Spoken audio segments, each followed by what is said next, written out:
Welcome, everyone, to everything you need to know about finance. This is the deep dive. Today, we're really getting into something fundamental, a concept that comes up all the time in planning for the future, the 4% rule. It really does. And just quickly before we dive in, it's super important to say up front, Yeah. what we're sharing today comes from a lot of research, studies, data. Yeah. But this is purely informational. It's not financial advice for your specific situation. Seriously, please talk to a qualified financial professional for personal advice. Absolutely, a crucial point. So, keeping that in mind, this 4% rule, it's gained this almost mythic status, hasn't it, for financial independence, for retirement. It sounds simple. People say it's powerful. It seems to offer a clear path. Okay, Yeah. let's unpack this. What problem is it really trying to solve for people? Yeah, that's a great way to put it. At its heart, the 4% rule is basically a guideline. It helped answer that huge question, how much money can I actually take out of my savings each year, Yeah. without running out? Yeah. The core idea, the theory, is that if you withdraw 4% of your total invested savings in year one of retirement, and then you adjust that dollar amount upwards for inflation each following year, your money should theoretically last you for, say, 30 years, maybe even longer in some scenarios. I kind of picture it like a speedometer for your savings in retirement. Right. Yeah, that's a good analogy. It tells you how fast you can safely spend down that nest egg without hitting empty too soon. It's finding that sweet spot, isn't it? Living the life you want, but making sure the money lasts. So how does someone actually use this? Like, practically, what's step one? It's actually pretty straightforward, a two-step calculation, really. First step, Yeah. you got to figure out your estimated annual expenses when you retire. Think about everything: housing, food, travel, healthcare, the works. Let's say you estimate you'll need, I don't know, $40,000 a year, or maybe it's $60,000. Right, get that yearly number. Exactly. Once you have that number, step two is simple. Multiply it by 25. So if you need $40,000 a year times 25, that's $1 million. That's your target savings goal. Okay. And if it's $60,000? 60,000 times 25 is $1.5 million. That becomes your target number. Got it. So that tells you the size of the nest egg you're aiming for. Then what? How do you actually, draw the money out? Right, the withdrawal part. So in your very first year of retirement, you take out 4% of that target amount you saved. So from the $1 million example, 4% is $40,000. You withdraw that in year one. Okay. Then in year two, and every year after, you take that initial $40,000 amount and adjust it for inflation. So if inflation was, say, 3%, you'd withdraw $41,200 the next year. You're adjusting the amount, not recalculating the 4% each year. Ah, okay. That's a key distinction. You adjust the dollar amount, not the percentage of the current portfolio. Precisely. Now, here's where it gets really interesting, something people often miss. You don't actually have to wait until you hit that full million or 1.5 million, whatever your number is, to start seeing real benefits. How so? Well, think about it. Let's say you've saved up maybe $300,000. That's a great achievement. Yeah, definitely. Okay, so 4% of $300,000 is $12,000 a year. That's $1,000 a month, passively generated by your investments. Now, $1,000 a month, that can cover real things. Maybe your entire grocery bill, maybe your car payment and insurance. Wow. Okay. So it's not just this far off retirement thing. It's about building towards points where parts of your life are funded by your savings, giving you options now. Exactly. It fundamentally shifts the focus from just retirement at some distant age to achieving stages of financial freedom along the way. It means getting to a point where your money is working for you, generating income, reducing your reliance on a paycheck. It opens up choices much, much sooner. That's a powerful reframe. And you mentioned this isn't just pulled out of thin air. There's history behind this 4% number. Oh, absolutely. It's not just some random guess. The 4% rule's credibility comes largely from its foundation in historical stock market data. Specifically, a really influential piece of research known as the Trinity Study. The Trinity Study, right. Heard of that. Yeah. So what they did was essentially backtest this withdrawal strategy. They looked at how long retirement savings would last using different withdrawal rates and different mixes of stocks and bonds. And they tested it over a long, challenging period, specifically 1926 to 1976. Think about what happened then. Yeah, that includes the Great Depression. Exactly. The Depression of the 30s, high inflation, the volatile markets in the early 70s. I mean, really tough times for investors. So the rule was designed knowing markets can go really sour sometimes. It wasn't just based on good years. That's the crucial part. It was specifically tested against periods that included some of the worst market downturns in history. The fact that the 4% withdrawal rate held up, generally allowed portfolios to last 30 years even when starting retirement in those awful times. That gives it a lot of weight. It showed resilience. That's actually really reassuring. It is. And importantly, the study assumed a diversified portfolio. You can't just put all your money in one stock and expect this to work. Typically, they looked at mixes of stocks and bonds, often something like 50% stocks, 50% intermediate-term government bonds. Diversification is key, Ben. Absolutely. The idea is that a well-diversified portfolio, maybe using something like broad market index funds, has historically, over the long run, tended to grow faster than that 4% withdrawal rate. Allows the principal to hopefully keep pace or even grow despite withdrawals.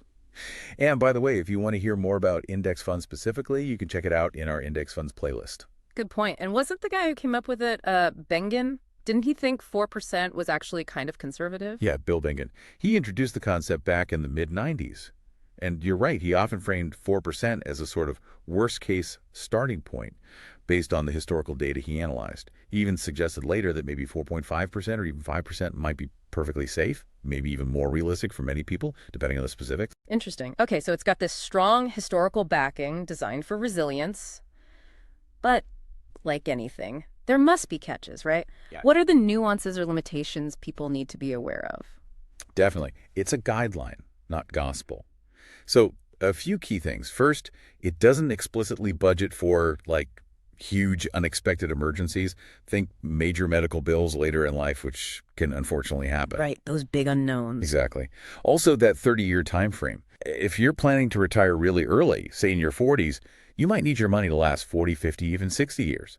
The original 4% rule wasn't explicitly tested for that long a horizon, so it might need adjustment or a more conservative approach. Good point for the FIRE movement, folks. Yeah, and another big one, it relies on discipline. You have to stick to the plan. If you suddenly pull out a huge chunk of money for, say, a luxury boat or something way outside the plan, that can seriously derail the whole thing. It reduces your principal, the engine of your returns, and impacts that crucial compounding effect down the line. Less money working for you means the plan might not last. So cutting into the principal is the danger zone. Big time. And finally, maybe the most obvious one. It's based on past performance. While history is our best guide, there's absolutely no guarantee future market returns or inflation will behave exactly the same way. It's a probability, not a certainty. Makes sense. It's a guide, not a crystal ball. So what's fascinating here is this debate you mentioned. Some experts saying maybe be more cautious, like 3%, while Bengen himself thought maybe even 5%. Yeah, there's definitely ongoing discussion. Some argue that current lower interest rate environments might make 4% riskier than it used to be, suggesting 3% or 3.5% might be safer now. Others, pointing to long-term stock market growth, still feel 4% or even higher is reasonable. It often comes down to debates about the best portfolio mix in retirement, how many stocks versus bonds, and how that might change over time. It's complex. But I heard Michael Kitzes, the financial planner, he's looked at this quite a bit, right? Yes, Kitz has done a lot of work on this. And his research is actually pretty encouraging for the 4% rule. He observed that even people who retired right before major crashes, like the dot-com bust in 2000 or the financial crisis in 2008. Yeah, scary times to retire. Absolutely.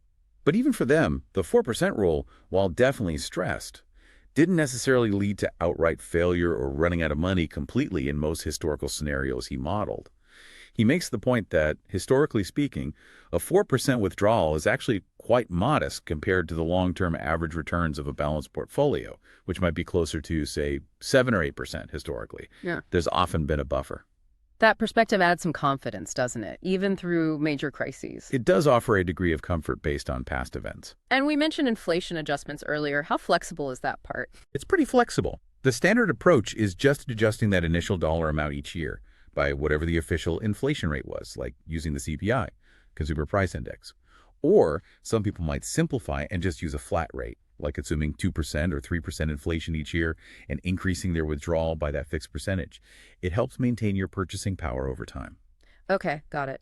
And Just quickly, if you're finding this kind of deep dive into financial concepts useful, please do take a moment to like this and subscribe. It really helps others find this information too. Yeah, absolutely. So circling back to that idea of freedom and progress. Right. The $300 K example. Exactly. That $1,000 a month generated from 300K saved. It's not just numbers on a page. It's tangible. It might mean you can afford to go part-time sooner, or cover childcare costs, or pursue a passion project without financial stress. Each milestone, each chunk of savings you build according to this rule buys you back some of your time and energy. I love that. It reframes saving from deprivation to actively buying future freedom step by step. You see the benefits accumulate, which must be motivating. Hugely motivating. It shifts us from this massive, maybe intimidating goal to a series of achievable steps, each with its own reward. You scale up your freedom as your portfolio grows. So what does this all mean when we think about mindset? Beyond just hitting the target number? Well, this raises an important question, perhaps a shift in thinking. Once you reach that target number calculated by the 4% rule, or maybe even surpass it, the goal could potentially shift.